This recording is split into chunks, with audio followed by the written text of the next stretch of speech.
সচিবালয় মিটিংয়ে পে স্কেলের চূড়ান্ত গেজেট প্রকাশ করতে নির্দেশ দিলেন সচিব কমিটি। 100% পেনশন সহ 2টি সুখবর ঘোষণা। বিস্তারিত আলোচনা করার শুরুতে চ্যানেলটি সাবস্ক্রাইব করে ভিডিওটি কন্টিনিউ করুন।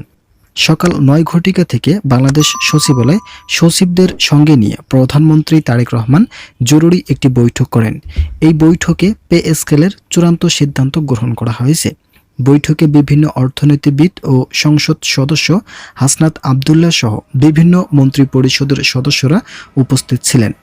আজকের বৈঠকে সবথেকে আলোচ্য ও তাৎপর্যপূর্ণ সিদ্ধান্ত গ্রহণ করেন হাসনাত আবদুল্লাহ। তিনি বলেন, বাংলাদেশের সরকারি চাকরিজীবীদের দাবিগুলো বাস্তবায়ন নিয়ে বিভিন্ন সময় অহেতুক জটিলতা সৃষ্টি হয়েছে। বিশেষ করে যারা নিম্ন গ্রেডের কর্মচারী আছেন তাদের অর্থনৈতিক বিলম্বতা প্রকট আকার ধারণ করেছে।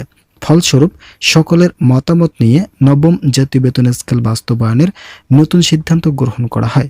বিশেষ করে বৈঠকে হাসনাত আবদুল্লাহ বলেন, যদি আজ সরকারি চাকরিজীবীদের গেজেট প্রকাশ করা না হয় তাহলে জুলাই মাস থেকে বেতন বৃদ্ধি করা হলেও তাদের সার্থকতা ফিরে আসবে না। তাই শেষ পর্যন্ত সচিব কমিটি হাসনাত আবদুল্লাহর মন্তব্যের প্রতিফলন হিসেবে চূড়ান্ত গেজেট প্রকাশের নতুন সিদ্ধান্তে ধাবিত হয়।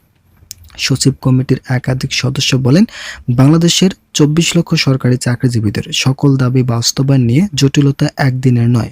অন্তর্বর্তীকালীন সরকারের আমল থেকেই বেতন বৃদ্ধির সিদ্ধান্ত ছিল, কিন্তু নানান জটিলতা এবং দেশের অর্থনৈতিক সক্ষমতা নিয়ে বারবার প্রশ্ন ওঠায় সরকারি চাকরিজীবীরা নবম জাতীয় বেতনের সুযোগ সুবিধার সুফল হারিয়েছেন। তবে শেষ পর্যন্ত বিএনপি সরকার ক্ষমতায় আসার পর থেকেই চূড়ান্ত সিদ্ধান্ত নিতে থাকেন। ধাপে ধাপে বেতন বৃদ্ধির সিদ্ধান্তকে সমর্থন জানিয়ে আজই প্রথম ধাপের চূড়ান্ত গেজেট প্রকাশের অনুমোদন পাশ হয়। আপনারা যারা এখন পর্যন্ত আমাদের এই চ্যানেলের নতুন সদস্য আছেন তারা পরবর্তী আপডেট পেতে চ্যানেলটি সাবস্ক্রাইব করে ভিডিওটি কন্টিনিউ করুন। সচিব কমিটি কর্তৃক সরকারি কর্মচারীদের নতুন পে স্কেল সংক্রান্ত চূড়ান্ত গেজেট প্রকাশের নির্দেশনা সরকারি চাকরিজীবীদের মাঝে এক নতুন আশার সঞ্চার করেছে। দীর্ঘ প্রতীক্ষিত এই পদক্ষেপটি বাস্তবায়িত হলে সরকারি কর্মকর্তা ও কর্মচারীদের জীবনযাত্রার মান এবং আর্থিক সুরক্ষার একটি বৈপ্লবিক পরিবর্তন আসবে বলে আশা করা হচ্ছে। মূলত মূল্যস্ফীতি ও নিত্যপণ্যের ঊর্ধ্বগতির সাথে সামঞ্জস্য রেখে এই নতুন স্কেল নির্ধারণের প্রক্রিয়াটি ত্বরান্বিত করার সিদ্ধান্ত নিয়েছেন সচিব কমিটি। প্রথম সুখবর হিসেবে সরকারি চাকরিজীবীদের জন্য বাসা ভাড়া সর্বোচ্চ 70% পর্যন্ত নির্ধারণের প্রস্তাবটি অত্যন্ত গুরুত্বপূর্ণ। বর্তমান বাজার দরের সাথে বিদ্যমান বাসা ভাড়ার সামঞ্জস্য না থাকায় কর্মচারীরা বেশ চাপের মুখে ছিলেন।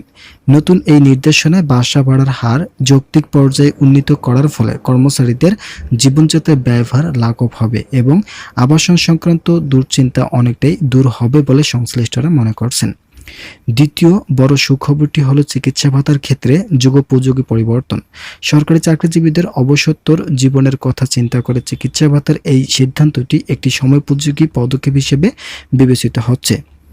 বিশেষ করে প্রবীণ বয়সে স্বাস্থ্যসেবার বর্ধিত খরচ মেটানোর ক্ষেত্রে এই বাড়তি সুবিধা সরকারি চাকরিজীবীদের জন্য একটি শক্তিশালী সুরক্ষা কবচ হিসেবে কাজ করবে, যা তাদের অবসর জীবনকে আরও নিশ্চিত করবে।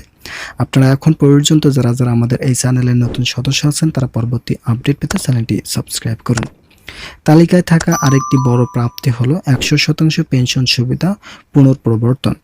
অনেক সরকারি কর্মচারী দীর্ঘদিন ধরে পেনশনের পূর্ণ অংশ নগদায়ন বা 100% পেনশন সুবিধায় ফিরিয়ে আসার দাবি জানিয়ে আসছিলেন।